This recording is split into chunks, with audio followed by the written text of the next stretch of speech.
choice for news. This is 8 News Now at 4.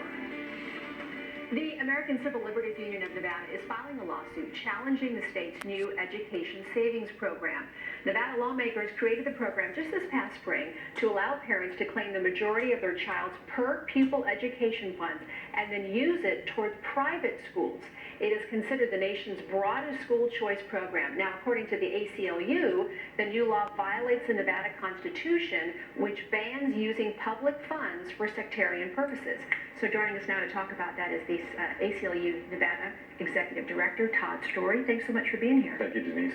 You know, on first glance, when you read it, you're saying, oh, this looks like it gives parents more options to improve their child's education, which you don't have a problem with. It's just how that money is spent. Is that the money is being spent, taken from the public education fund that the state is required to impose on everyone that lives in Nevada, taxpayers, and then taking that money, those funds, and diverting it into religious schools that have a sectarian purpose, that they're there to promote their religion, and that crosses the boundary of separating church and state. Is it, so you've had to file a lawsuit now, but you were there during the legislature trying to convince people that this was against the Constitution, and they still didn't listen. So many voices were there at the legislature trying to convince folks. The legislators themselves were in disagreement. It went on a strict party line vote. So there wasn't complete consensus on this issue. There were many arguments that were made that said, look, this is not constitutional. The Nevada State Constitution very expressly says no funds for sectarian purposes.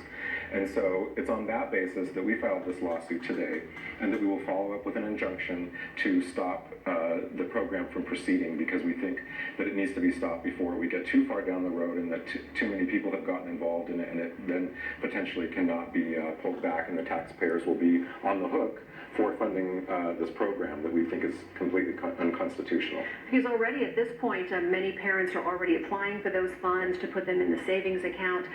Also, they've got a team in place, but there's no formula as to which schools families can pick, and that's another issue that you have. Sure. So how they're going to qualify the schools, we don't know, but all of the existing private schools, from what we can tell, would be eligible. And those schools require adherence to their religious tenets.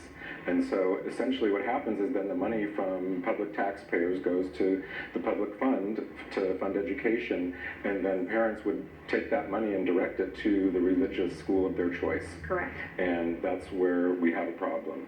And the Constitution, we feel, is on our side, and we will take that to the courts. The Supreme Court already spoke in the late 1880s and said that this is a violation, that you can't do this. The Constitution is very clear. The people of Nevada passed this constitutional amendment in 1880, 135 years ago, and we would like to see the courts uphold that.